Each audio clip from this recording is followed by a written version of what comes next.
Queridos irmãos, mais uma vez expressamos nossa gratidão pela bendita, rica oportunidade de estarmos juntos, reunidos para adorar ao Senhor, juntos e presencialmente.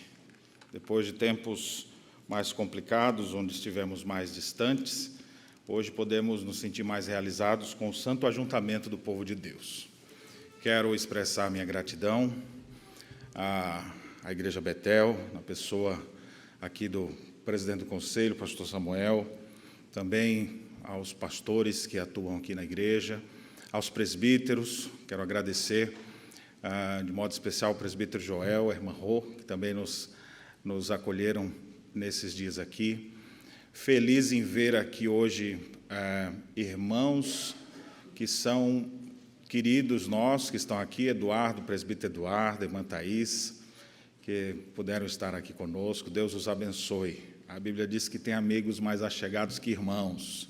É um desses queridos, né? Então, a gente fica feliz. Já saudamos também, mas fazemos novamente nossa satisfação em rever a doutora Rívia, Rose, né? A sua família, né? O Ilan, que está grandão. A última vez que eu visitei a igreja que o pastor Samuel, na época, foi quando a gente se conheceu mais de perto, eu dormi na cama do Ilan e fiquei com esse tanto dos pés para fora, assim, né? E eu fiquei muito feliz, porque ele já está grande agora, então, se for ficar lá, já vai ficar mais fácil, né? Isli também, poder ver esses meninos crescendo, o presbítero Vinícius ali com a Fabrícia, seus filhos, vê-los com saudade desses irmãos, né, que estavam lá, sempre atuantes no Rio Grande do Sul. Aprove ao Senhor trazê-los para cá. A igreja sofre com saudade de vocês até hoje, e nós somos gratos em poder revê-los. Também aos nossos queridos irmãos, Gustavo e Jaqueline, e a pequenina Catarina, que traz grande alegria a todos nós, nessa fase em que os nossos seminaristas estão em fase de preparação educacional. A gente fica muito feliz em saber que eles estão desenvolvendo suas atividades em uma igreja, acolhidos por uma igreja que é uma verdadeira família. Então, nossa gratidão também a todos vocês. E ao nosso querido Estênio, com a Selma, eu espero tê-los, quem sabe ainda esse ano, lá no Rio Grande do Sul, para poder também trazer edificação à vida dos nossos irmãos e compartilharmos, assim, desses momentos maravilhosos. Bem, meus queridos, vamos nesse instante, então, meditar na palavra do Senhor. Esse é o momento central do culto presbiteriano, porque a centralidade das Escrituras na Igreja Reformada, ela ocupa a primazia. Aquilo que a gente fala é sempre bom, aquilo que a gente canta é excelente, as nossas orações fazem parte do culto, mas Deus, quando fala conosco, por meio da sua palavra, por meio da pregação do Evangelho, deve ter primazia na nossa vida. E é por isso que eu gostaria que você, nesse momento, atentasse para aquilo que vamos refletir. Abra sua Bíblia no segundo livro de Samuel. Segundo livro de Samuel, capítulo 23. Faremos a leitura a partir do versículo 8.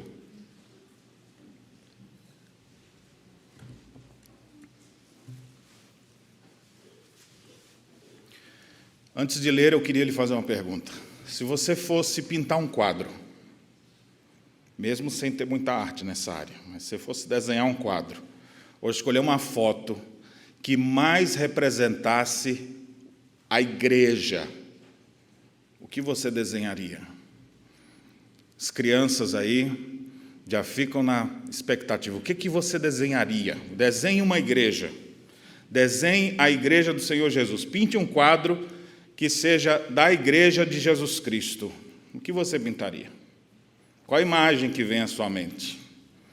É possível que em boa parte das nossas mentes, aí da cabeça de vocês, surgiu um prédio com uma cruz em cima, ou alguns até com um sino, ou algumas pessoas unidas de mãos dadas. Eu queria dizer para vocês que quando eu penso na igreja, o quadro que me vem é um quadro cinzento, com algumas marcas de sangue, pessoas caídas pelo chão, alguns desmaiados, cenário de guerra, onde se percebe algumas pessoas correndo com alguns nos ombros, outros segurando suas armas, outros caídos. Esse é o cenário que eu penso quando eu penso em igreja. Você já parou para pensar que nós vivemos em constantes batalhas o tempo inteiro? Que nós vivemos, e está tudo bem, aqui de repente a gente ouviu, pastor, aconteceu um negócio, quando você vai descobrir alguém que desviou da fé, alguém que abandonou o primeiro amor, alguém que caminhava tão bem que já não está mais, ou que entrou em algum sistema religioso que você fala, não acredito, se rendeu a isso. E a gente vai ouvindo histórias de pessoas que desanimaram da fé, que não têm coragem de mais fazer nada, que caminhavam tão bem, como diz o hino 132, quantos que corriam bem, de ti longe agora vão. Outros seguem, mas também, sem fervor, vivendo estão. E a gente vai vendo pessoas caídas pelo caminho.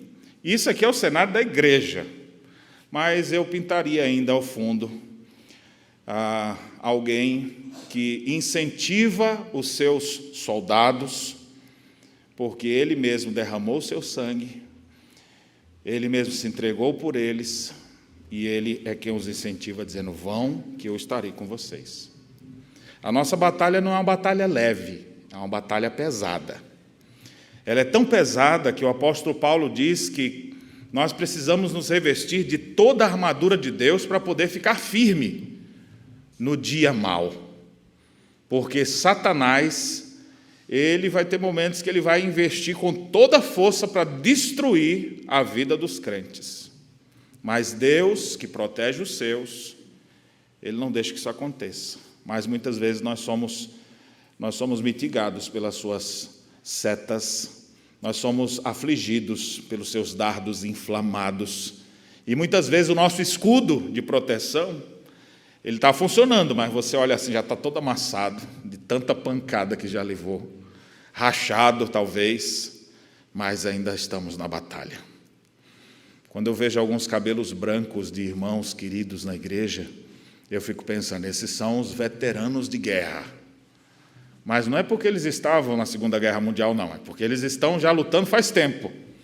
E como me enche de alegria quando eu encontro alguns senhores e senhoras que, embora o corpo já não sustente mais com a mesma força, você começa a conversar com eles e você vê ânimo, você vê coragem, você vê eles contando histórias com tanta alegria no coração.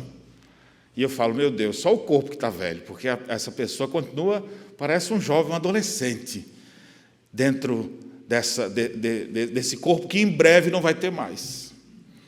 Meus irmãos, a nossa realidade triste, difícil de enfrentar muitas lutas é uma realidade que você precisava estar mais atento. Seus filhos são bombardeados com valores desse mundo o tempo todo. Seu marido é assediado por onde ele anda. A sua esposa recebe propostas em todos os momentos de lugares distintos para deixar de crer na fé pura e simples e confiar em outras coisas. O tempo inteiro nós estamos sendo bombardeados. Você esteja vendo isso ou não. E é por isso que nós precisamos nos engajar melhor nessa luta, nessa batalha cristã. E como crentes, nós precisamos de crentes que olhem para o exemplo maior de Cristo, que roguem a Ele força e graça para prosseguir na sua caminhada. E Ele, então, operará no coração desses crentes, para que eles possam se levantar, sacudir a poeira, arrumar o capacete e ir de novo para a frente de batalha, porque nós vamos batalhar até o último dia. E enquanto estivermos nesse mundo, nós vamos estar enfrentando lutas e adversidades, e precisamos de ânimo, coragem e confiança em Deus para perseverar. E isso não depende de nós, mas da abundante e superabundante graça de Deus, que derramada sobre aqueles que humildemente buscam o Senhor, encontram paz, conforto e força. Toda vez que eu venho para um culto público, eu saio revigorado. Termino o domingo, às vezes, cansado, mas a alma está fortalecida. O tanque do meu tanque espiritual está carregado. Parece que eu fui no posto e eu abasteci para poder enfrentar a semana. Mas eu preciso, na próxima, vir de novo. E assim a gente vai se fortalecendo para se engajar nessa batalha. Eu gostaria de olhar com vocês a história de alguns personagens bíblicos que estavam envoltos em batalhas. E ao olhar para eles, a gente pode tirar lições do que eles fizeram lá naquela época e dos valentes que a gente vê trabalhando hoje em dia também. Então, ao meditarmos agora nesse texto bíblico, onde a gente vê pessoas que apoiaram fortemente o rei Davi, eu queria que você pudesse olhar para esses bons exemplos e você se inspirasse neles. Você pudesse olhar para isso e falar, olha, eu posso ser um desses, e certamente em Cristo nós temos condições de sermos bons guerreiros nessa batalha.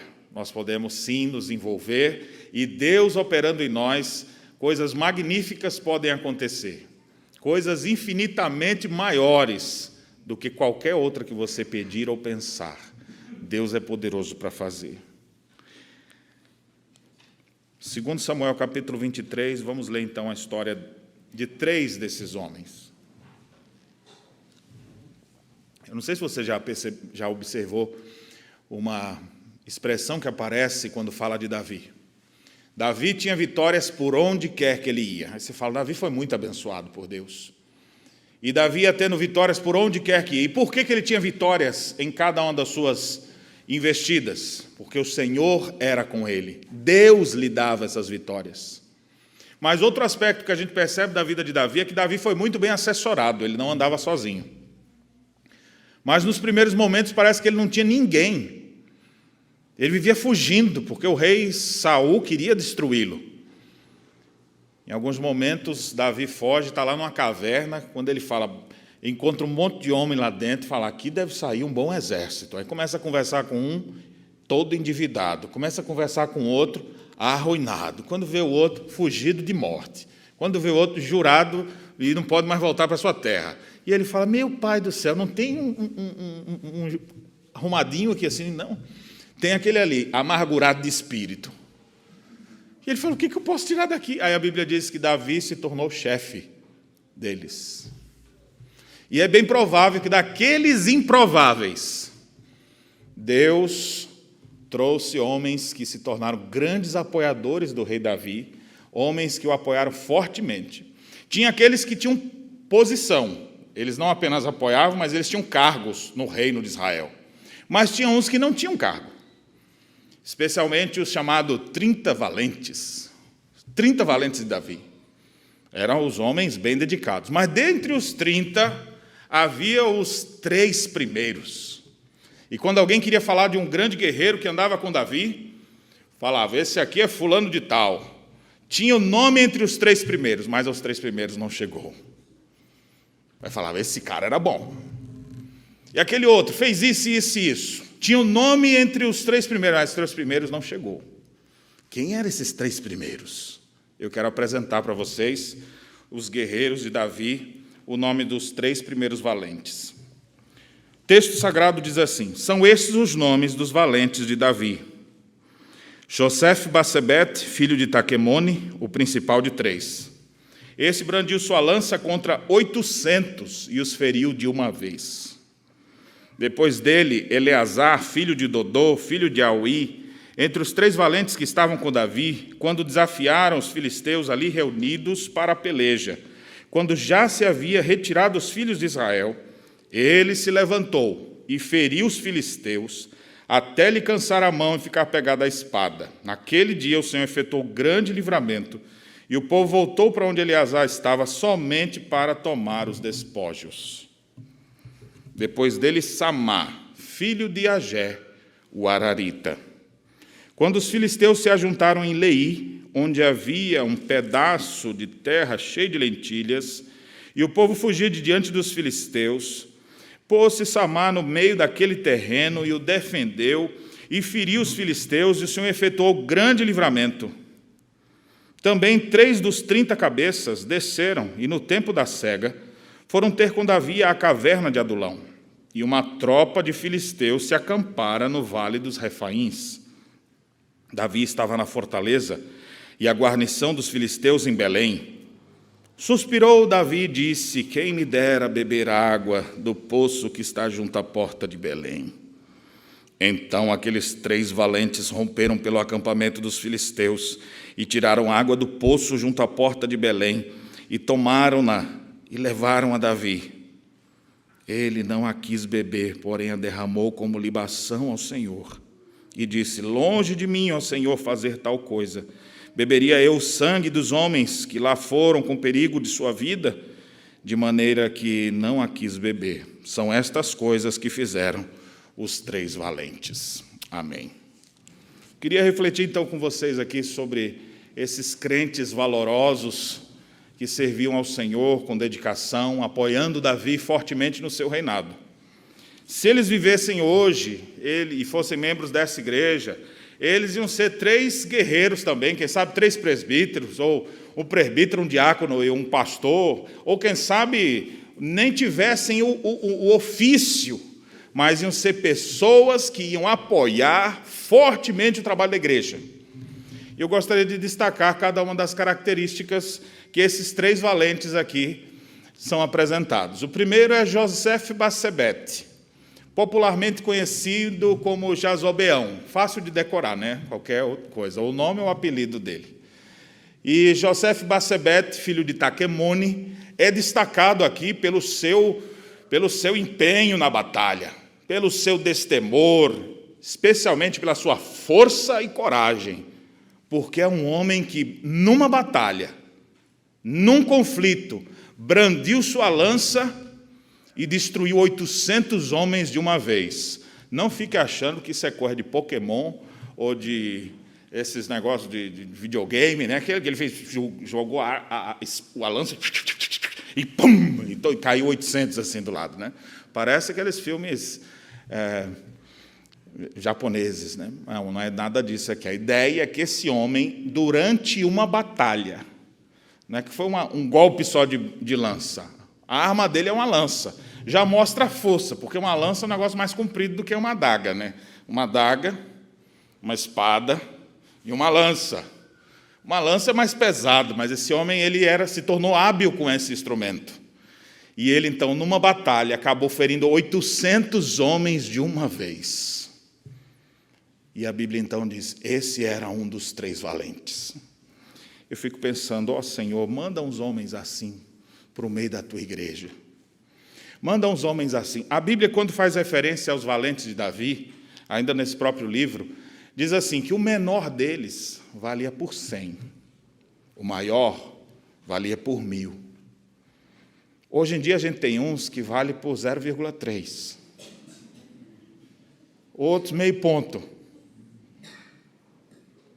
A gente vive uma crise de gente que não quer ir para a batalha.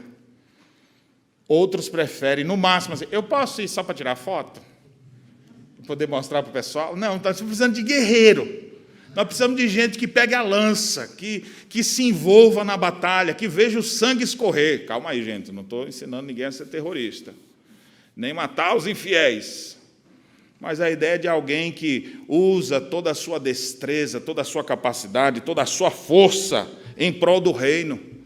Meus irmãos, nós presbiterianos não temos ideia da força que nós temos.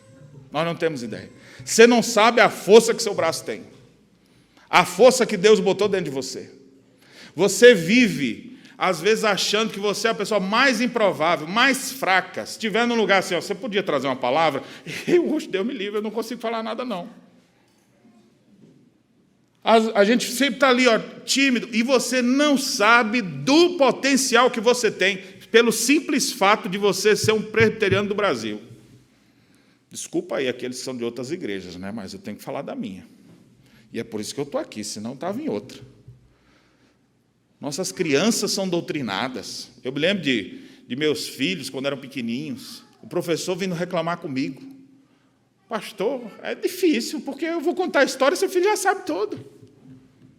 Então, melhora a história. E quando o professor era ruim, às vezes tinha uns que diziam assim, ô tio, deixa fulano contar que ele conta melhor. E as nossas crianças, elas crescem, elas sabem todas as histórias bíblicas. Nossos filhos, às vezes, com 10 anos de idade, já leram a Bíblia inteira. Nós vivemos reunidos e toda reunião nossa é em torno da palavra e de comida também depois. Mas a gente está sempre aprendendo. Pense num povo que conhece Bíblia. Isso eu estou comparando com outros povos. Se a gente fosse olhar só para nós mesmos, eu dizer, nós estamos longe do ideal que Deus tem para nós. Mas quando a gente compara, quando a gente olha ao redor, a gente não sabe o potencial que a gente tem. Às vezes eu tenho um vislumbre disso que me faz acordar, quando eu vejo algumas pessoas que não têm 1/10 da capacidade do mais improvável que existe no nosso meio, e às vezes você vê essa pessoa animada, fazendo coisas e acontecendo. Aí você fala, como pode? E estão lá os presbiterianos, verdadeiros gigantes, fortes, musculosos, bonitos, cheios de energia, capacidade, e a lança está parada ali. Era bom você pegar e começar a se envolver mais. Você pode ser um grande instrumento nas mãos de Deus, você tem toda a condição de fazer isso, você já foi alcançado pela graça de Deus, o Senhor já te salvou, você tem conhecimento de Deus, você pode fazer uma revolução onde você chegar. Não precisa ter muitos de vocês, um só de vocês, onde chega, dá para causar um impacto. Por onde o apóstolo Paulo passava, as pessoas diziam assim, esses que têm transtornado o mundo chegaram até aqui. Um certo orador chamado Tértulo olhou para Paulo e a forma como ele pregava e ele fazia todas as coisas, ele falou, esse homem é uma peste. A palavra grega lá é epidemia. É quase que ele chamou assim, esse homem é o coronavírus, porque sai contaminando tudo assim. Deixa ele aí, ele sai atingindo todo mundo. Hoje em dia a gente não passa para os outros nem gripe. Você vê as pessoas, mas elas têm esse potencial. Elas não precisam de mais nada, porque todas as coisas que nos conduzem à vida já nos foram dadas em Cristo Jesus. Nós só precisamos nos engajar na batalha. Olhar para o redor, em vez de ficar com medo do tiroteio, Deus me livre, como é que eu vou sair desse mundo? Se levante, meu amigo, pegue suas armas e trabalhe. Avance em prol do reino de Deus. Tem um dos hinos das mulheres, da SAF, que fala sobre heroínas, falando das guerreiras, das mulheres dedicadas, servindo ao Senhor. Onde estão as guerreiras hoje? Onde estão os varões valorosos que vão se levantar na nossa época e dizer, eu vou combater esse tipo de coisa? Onde estão os adolescentes que estão vendo todas essas tendências da nossa época e vão se levantar na sua geração, na sua sala de aula e combater tudo isso? Cadê os jovens? Eu sei que os jovens têm uma força, mas muitas vezes eles estão calados, adormecidos, muitas vezes por causa de pecados em seus corações, mas eles têm um potencial fora de série. A gente não tem ideia do que nós somos capazes de fazer com a graça de Deus operando em nós, mas a gente fica com medo de entrar na batalha. Pegue sua lança, torne-se o Joseph Bassebete de sua geração, queira se envolver na obra de Deus. Você pode fazer mais, você pode fazer melhor, você pode sim causar um impacto diferente no mundo que você está. Ouse sair da inércia. Ah, pastor, Deus me livre, se não der certo, e se eu fizer passar vergonha, pelo menos você não vai ficar do lado daqueles corações gelados que nem tiveram coragem de tentar. Tente, levante, tropece, caia, levante de novo e prossiga. Joseph Bassebete não começou assim, certamente. E se ele era um daqueles improváveis da caverna, devia ser um cara que se olhava assim e falava, o que se espera desse homem aqui? Amargurado de espírito, entristecido. Mas depois que ele foi tratado e que a sua vida, a sua saúde espiritual estava plena, aquele homem se tornou um gigante.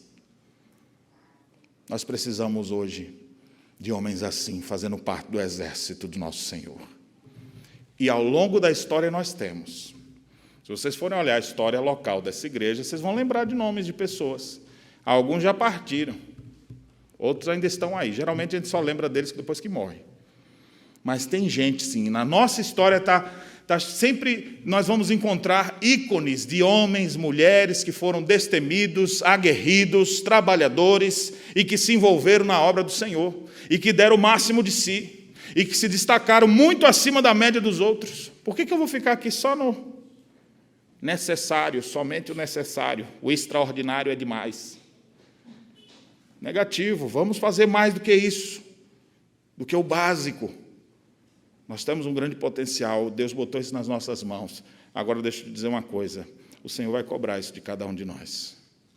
Deus não te deu os dons que você tem, as capacidades que você tem, as habilidades que Ele te deu, para você não ficar fazendo nada. Então se envolva, pegue sua lança e entre na luta. Vamos ver o segundo. Esse tem o nome mais fácil para decorar, viu? Verso 9 e 10. Depois dele, Eleazar, filho de Dodô, filho de Auí, entre os 3 valentes que se achavam que estavam com Davi, quando desafiaram os filisteus ali reunidos para a peleja. Quando já se haviam retirado os filhos de Israel, ele se levantou e feriu os filisteus até lhe cansar a mão e ficar apegado à espada. Naquele dia o Senhor efetuou grande livramento, e o povo voltou para onde Eleazar estava somente para tomar os despojos. Eu não sei como é que explica isso aqui. Deve ter alguma explicação científica para o que estava acontecendo com Eleazar no meio da batalha. Teve um dia que houve uma peleja. A peleja não fica o tempo inteiro. Na guerra, especialmente nessas guerras antigas, que era na arma e não no tiro, então eles tinham combate corpo a corpo. Então eles combatiam ali, daqui a pouco eles dão uma pausa. Até para poder encontrar força, daqui a pouco, quando menos esperava, vinha de novo. Então, os embates eram mais ou menos assim, era bem marcado. Agora vai. Então, numa dessas, eles estão prontos para a batalha, todo mundo foi. Deu uma hora que deu cansaço nos israelitas. Vou voltar. E o Eleazar estava numa situação, falando, não tem como voltar mais, não. O braço dele já estava cansado. Ele falou, hoje eu não aguento mais nada. Se fosse algum de nós, ia dizer, depois do trânsito que eu peguei para chegar em casa, eu só quero um banho e dormir. E o Eleazar, então, o texto diz que quando os israelitas já tinham ido embora, ele então ficou, se levantou e feriu os filisteus e começou a destruir aqueles incircuncisos miseráveis, até a espada ficar grudada na mão dele. Esse evento aqui é muito extraordinário, porque eu fico tentando uma explicação na minha cabeça. Eu sei que deve ter uma explicação científica dessa cãibra que deu nele. Porque depois da batalha, ele não conseguiu soltar mais a espada, que a mão grudou na espada. E ele não conseguia. Eu fico imaginando, então, a cena, né? Vinha um golpe daquele filisteu gritando lá, e tem que se defender. Você não pode se defender assim, né? O cara vem com toda a força dele, você vai ter que botar toda a força para se defender. E já dá o golpe nele também. Não se mata com... né? Fazendo assim. Tem que ser com força. Então, todos os golpes daquele homem eram com força. Então, eu fico pensando, ele defende aqui, bate aqui, acerta o outro lá, e defende, e para lá e para cá, e já está doendo. Se fosse eu, trocava de mão. Mas eu sou canhoto, então vai ficar difícil. Era só para dar uma descansadinha, já volto aqui de novo. E tem uma hora que começa a doer o braço. Só que não dá para eu falar assim, ó, pessoal, time, por favor, meu substituto. Não dá para fazer isso. Então o cara vem aqui, a mão está doendo, mas está cada vez pior, e ele vai ter que se defender e acertar e matar o inimigo. Não dá para descansar, não tem folga. E o que acontece? O braço está doendo. Rapaz, está doendo miserável. Toma! Espera aí. Eu fico imaginando o tempo inteiro ele tendo que dar golpes e se defender, e o braço começa a doer, e a mão começa a grudar, e ele continua. Ele ficou uma batalha inteira assim. Você tem ideia do que é isso? De você querer muito que uma coisa acabe logo, ela não acaba. E a dor tomando conta e você não vê ela ir embora. Começa a se acostumar com aquilo.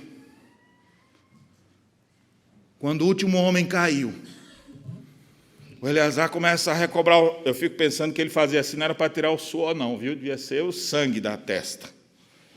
Ele se limpando aqui assim, e alguém fala, Eleazar, vem cá, rapaz, vamos descansar. Rapaz do céu, tu matou esse tanto de gente. E quando olhava, os que voltaram depois, voltaram só para tomar os despojos. Era só para olhar os caras no chão assim, um que estava quase morto, matava de vez, pegava alguma coisinha que estava por ali. Eita, pastor, você está tão sanguinolento hoje, eu vou voltar para casa todo ensanguentado. Eu fico pensando ali, então, o pessoal chegando ali só para pegar os despojos, e o Eleazar, um amigo, devia chegar assim: ô rapaz, toma uma aguinha aqui, ó, toma aqui do meu cantil. E dava assim para ele: solta essa espada aí. Me dá aqui essa espada. Puxa lá. E a espada não soltava mais da mão. A espada grudou na mão do homem. Agora, a cãibra, a dor, se transformou em alguma coisa, parece que a espada virou uma parte da mão dele. Não conseguiu soltar mais. Eu acho que depois soltaram. Jogaram água quente, sei lá o que fizeram, esperaram ele dormir 2 dias. Eu não sei que contratura muscular foi essa que deu essa engrossada, viu? Na mão ali, fechou de um jeito que ele não conseguia mais abrir os dedos ali para soltar a espada naquela batalha. E o texto diz que Deus efetuou grande livramento através desse homem que teve tanto envolvimento na batalha. Eu gosto do texto de Tito, capítulo 1, quando fala da descrição de um presbítero, e lá diz assim: que ele seja apegado à palavra fiel, para que tenha poder para convencer os que contradizem, poder para pregar, para exortar, apegado à palavra fiel. O que eu destaco aqui desse homem, irmãos, para nós, é esse envolvimento que ele tinha com as coisas que ele estava imerso, no caso ali o combate, que ele não consegue se apartar mais de sua arma, de sua espada. Ele não larga por nada, ele não consegue mais. Era questão de vida ou morte, ele conseguiu se defender, ele sobreviveu. E Deus efetuou um grande livramento, Deus honrou aquela atitude dele. E o povo voltou só para pegar os despojos. Nós precisamos hoje em dia de pessoas que tenham algum envolvimento a mais do que o básico, ou aquele envolvimento que dá uma pequena contribuição e já deixa, mas de gente que grude mesmo nas coisas e não solte mais, de gente que se envolva com alguma coisa e não largue mais. Você vai se envolver com a obra de Deus, com a obra missionária, não vai e volta mais não, vai e continua até o fim. Vai se envolver com a parte musical da igreja, mergulha de cabeça nisso e serve ao Senhor nessa área. Vai trabalhar com as mulheres da SAF, mergulhe de cabeça, não chega assim: não, já dei minha contribuição, agora não consigo, está doendo, mas eu não sei soltar isso mais. Trabalhar com os homens, pastor, os homens são devagar, então acelera eles. Aproveita que a espada está grudada, dá a surra de bainha neles, mas faz alguma coisa. Mas não desiste, não deixa de se envolver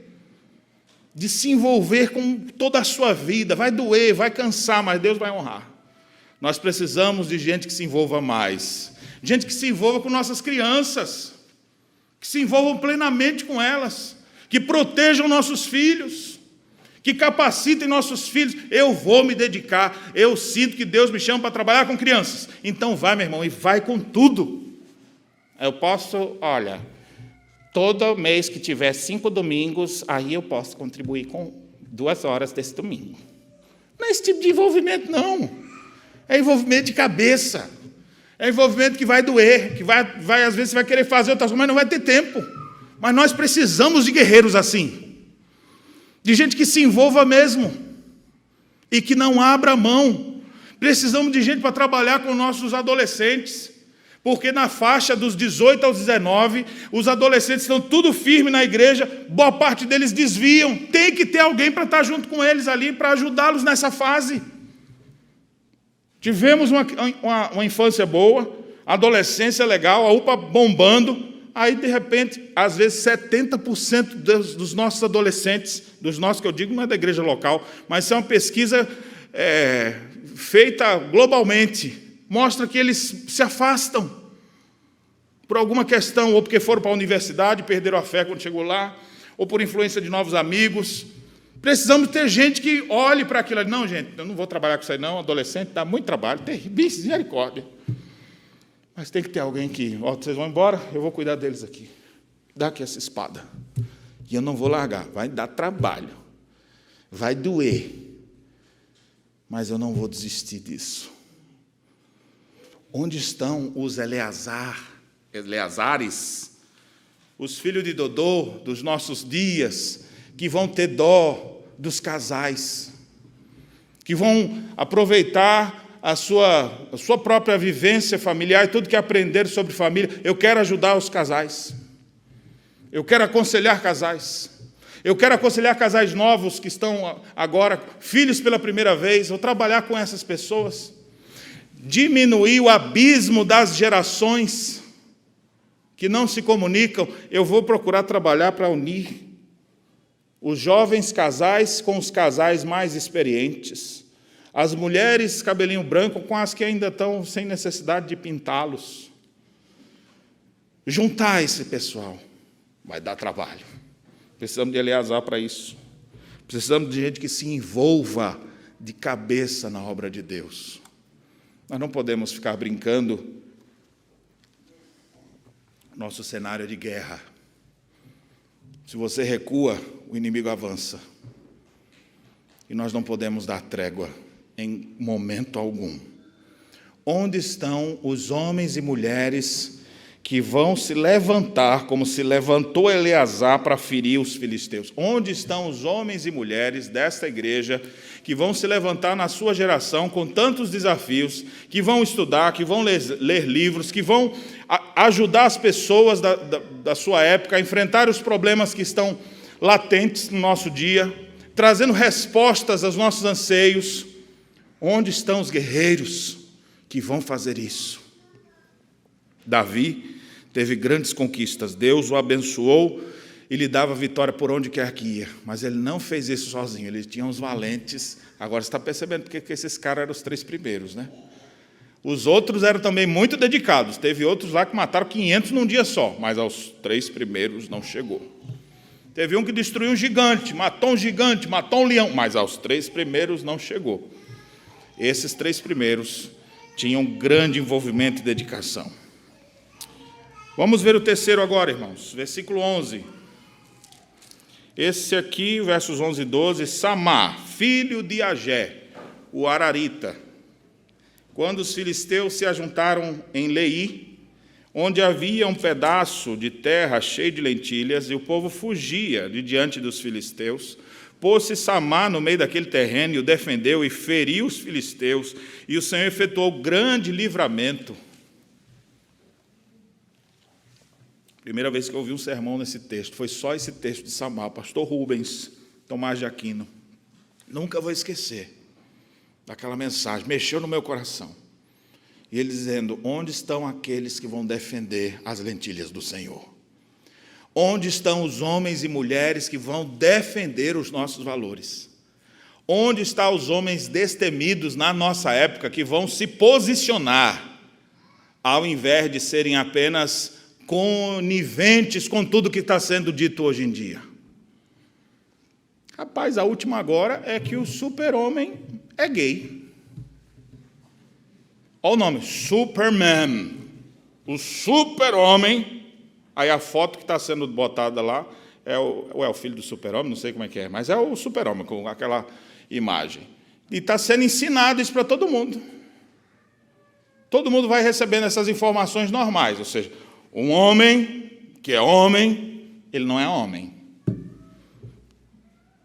Onde estão as pessoas que vão defender a verdadeira masculinidade? Onde estão as pessoas que vão defender a verdadeira feminilidade e combater o feminismo? Onde estão os homens que vão lutar contra os valores que estão tentando minar a vida do nosso povo? No relatório global que foi feito examinando especialmente a vida de jovens, o consumo de pornografia entre jovens, ele é um dos mais elevados de todas as épocas. Cerca de 45% dos adolescentes e pré-adolescentes já tiveram contato com isso. Quase 60% dos 15 aos 17, dos 18 aos 19, 75% a 78%. Vocês acham que essas pessoas vão ter força para alguma coisa? Deitados nos colos das Dalilas, e elas cortando seus cabelos e sua força e deixando eles apodrecendo, com um potencial enorme, mas fracassados por causa de seus próprios pecados.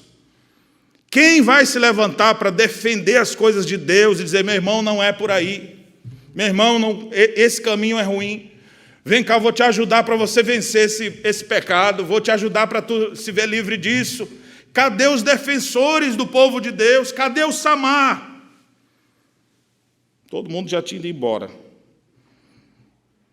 E os filisteus disseram: olha, aquele monte de lentilha lá, vamos pegar. E o Samar: aqui?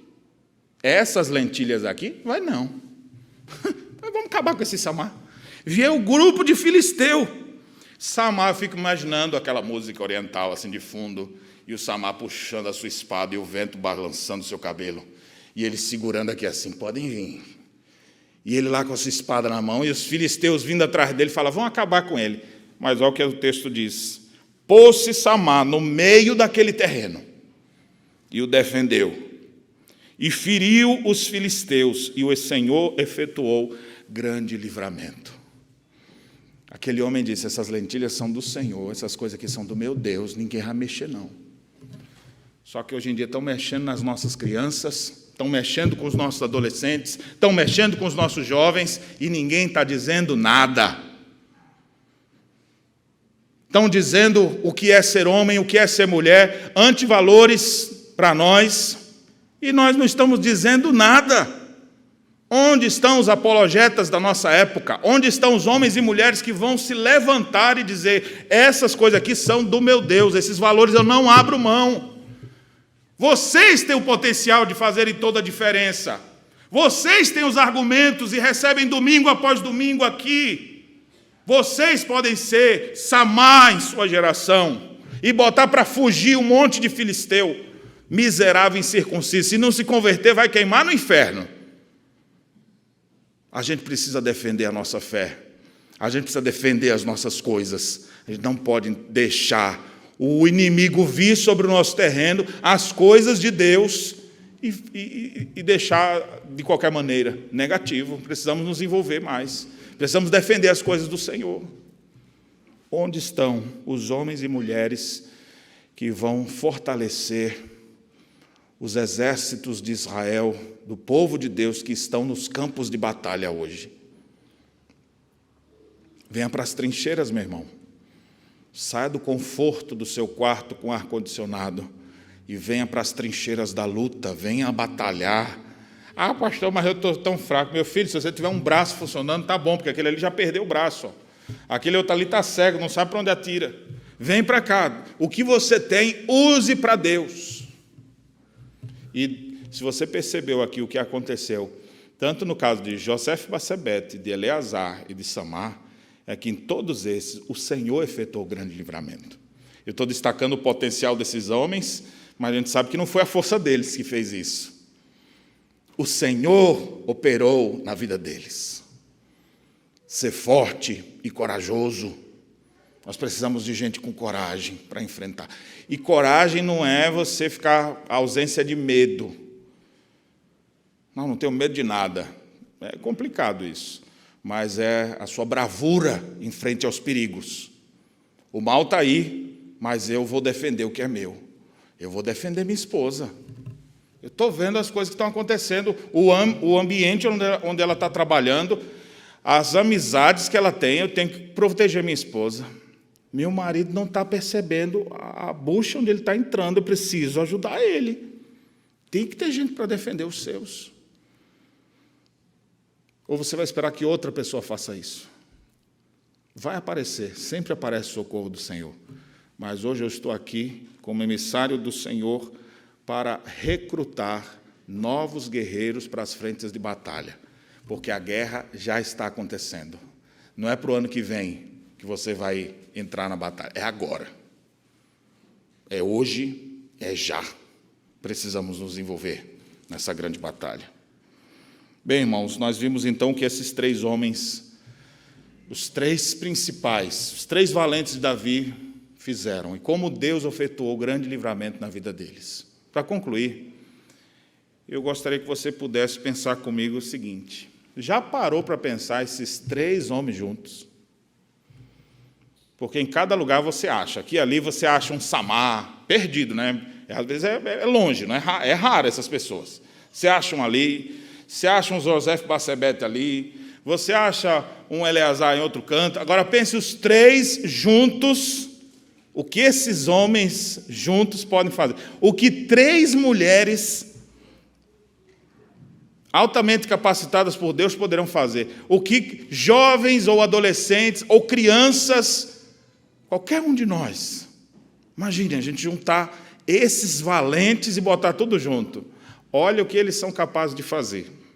Dos versos 13 a 17, fala um último episódio aqui deles, em que eles fizeram uma coisa juntos. Davi estava na caverna. E Davi deu uma sede em Davi. Não tinha frigobar onde ele estava. E a água boa é a água lá da terra dele. Você sabe que as coisas que você mais gosta é as coisas da sua terra, né? Eu fiquei feliz de ter vindo para cá. Até tripa frita eu comi aqui. Faz tempo que eu não tinha feito isso. Eu falei, rapaz, isso eu só consigo quando a gente vai de férias na Bahia. Que coisa maravilhosa. Ontem comi acarajé. Rapaz, deve ter 1 ano e meio que eu comi acarajé na vida. Aí as coisas que, né, eu fico pensando, o gaúcho, né, não vejo a hora de comer aquele costelão 12 horas, passando 12 horas lá com meus amigos, proseando, tomando mate, e depois a gente comendo aquele negócio. Cada um gosta das suas coisas, lembra aquelas lembranças. Lembrança do interior, quando tomava água de pote, água fresquinha, não tinha geladeira. Davi falou assim, ai, que sede. Ah, aquela aguinha de Belém, uma hora dessa. E está lá ele fazendo coisas, né? Porque os exércitos inimigos estão próximos, estão acampados ali perto. E Davi pensou alto. Sabe aquele suspiro que às vezes a gente dá? Ah, quem me dera um churrasquinho agora. Ah, quem me dera uma aguinha de Belém. Ah, quem me dera. De vez em quando eu faço isso em casa, né? Assim, falar, ah, quem me dera uma aguinha gelada para não precisar levantar aqui. Às vezes funciona, né? Outras vezes não acontece nada, mas às vezes a gente canta, né? Assim, um suspiro, aquele pensamento alto, assim, suspirou Davi, ah, quem me dera uma água de Belém. Ele não pediu para ninguém, ele não falou para ninguém, ele suspirou, com pensamento alto, assim. Aí o Eleazar, o José Bassebete e o Samar se entreolharam, assim, e eles nem conversaram. No máximo mandaram um WhatsApp um para o outro ali. Certamente não foi isso, mas eles se uniram ali em pensamento e dispararam. E o Davi continuou fazendo as coisas. Rapaz, cadê o Eleazar? Tem que conversar com ele no negócio aqui da empreitada que a gente tem. Vocês viram o Eleazar aí? Rapaz, não vi não. Ué, cadê ele? E o Samar? Também não vi. Já saiu desde de manhã que eu não vi mais. E ele, ué, cadê os homens? E Davi está ali correndo, fazendo aquilo, outro. Daqui a pouco chegam os 3. Meu rei, toma aqui para o senhor. Aí Davi falou, o que é isso? O senhor não disse que queria água de Belém? Nós fomos lá buscar. Você sabe o que esses homens fizeram? Era mais ou menos assim, Davi está aqui na caverna de Adulão, Belém está aqui, e o exército está acampado aqui, no caminho. Não é uma guarnição, o exército está acampado, é muita gente acampada ali. Esses homens dispararam, passaram sorrateiramente entre os inimigos, pegaram água em Belém, tiveram que passar de novo pelo acampamento inimigo. Se alguém descobre eles ali, olha, nem Samar vai sobreviver a um negócio desse. Ele matou 800, mas aquela quantidade de guerreiro que estava lá, e eles no meio, ali, eles podiam ter morrido. Esses homens foram lá, voltaram e agora eles estão aqui. Davi, tome, o senhor não queria água? Davi, quando pegou aquilo ali, ele falou, não acredito que vocês fizeram, não. Meu Deus do céu, vocês foram lá em Belém. Eu não tenho condição de beber essa água, não. Essa água se tornou muito valiosa, vale a vida de vocês. Como é que eu vou beber essa água? Essa água aqui agora, a única coisa que eu posso fazer é oferecer como a melhor oferta e sacrifício a Deus. ele a derramou perante o Senhor, como oferta a Deus, como libação perante o Deus Todo-Poderoso, que recebeu em suas narinas como aroma suave. Essa é a explicação do texto, porque senão você vai ficar com a raiva de Davi de ter jogado essa água no chão, porque os caras quase morreram para pegar água. O cara chega aqui e joga no chão. Ele não jogou no chão. Ele se sentiu indigno de beber uma água que custou a vida dos seus próprios guerreiros, dos 3 primeiros. Se ele perde um desses, já ia ser terrível para ele. Se ele perdesse os 3 de uma vez, e eles se arriscaram por uma coisa tão supérflua como um copo d'água. Mas Davi disse, meu pai do céu, a Bíblia fez questão de registrar essa ação desses homens, não foi à toa. Porque esses homens valentes, quando eles se juntam, eles têm a habilidade de transformar coisas simples e sem valor em coisas de um valor inestimável. E eu sei que Deus pode pegar homens também como vocês que aqui estão, mulheres como vocês, e juntar vocês para fazerem de coisas simples, coisas que vão causar um impacto profundo no mundo que a gente vive. Deus é poderoso para fazer infinitamente mais do que tudo quanto pedimos ou pensamos, conforme o seu poder que opera em nós. E o mundo está para ver o que Deus é capaz de fazer com 3 valentes que se unirem, ao invés de brigarem entre si, de se unirem em propósitos maiores, pelo reino de Deus. Meus irmãos, esses homens, eles eram grandes guerreiros, mas se a gente olhar aqui, eles tiveram o grande incentivo de seu mestre, Davi. Nos faltaria tempo agora para citar as muitas histórias do rei Davi. E como Deus pegou aquele homem improvável também e fez dele o rei de Israel. Assim também Cristo, que veio a esse mundo e olhamos para ele e não havia nem beleza nem formosura que nos agradasse. E que aparentemente não ia fazer diferença alguma, e foi exatamente ele, o Redentor, o que pôde doar o seu sangue, e tendo triunfado sobre principados e potestades, publicamente os expôs ao desprezo, triunfando deles na cruz. Todas as hostes do mal, que vieram todas contra o Senhor para o destruir, ele, como grande guerreiro nosso, ele destruiu todos eles, expôs ao desprezo, triunfando deles na cruz. E o escrito de dívida nosso, que a gente estava lá dentro da caverna de Adulão, endividado, arruinado, infeliz, amargurado de espírito. A nossa dívida, ele foi lá e bateu na cruz e fala aqui, ó, para vocês, está paga a conta deles. E esse povo começou a sair de dentro da caverna. Esses somos nós. E Deus tem usado a vida de muitos para engrossar as fileiras desse exército do Senhor. Ainda hoje nós precisamos de homens e mulheres para vir fazer parte desse grande exército. Troque de roupa, vista roupas mais apropriadas para o combate e venha, porque o nosso inimigo não para em momento algum. As batalhas continuam, existem muita gente caindo, mas Deus tem fortalecido o seu exército e feito coisas maravilhosas no nosso meio. O mundo está para ver o que Deus é capaz de fazer quando você se colocar inteiramente nas mãos do Senhor para o servir. Que Deus nos abençoe. Que Deus encha seu coração de ânimo. Que Deus movimente você da inércia para a atitude. E envolva você na obra do Senhor, aqui na igreja, onde você vive, onde você atua, e em qualquer lugar para onde Deus quiser te enviar. Que Deus nos abençoe. Amém.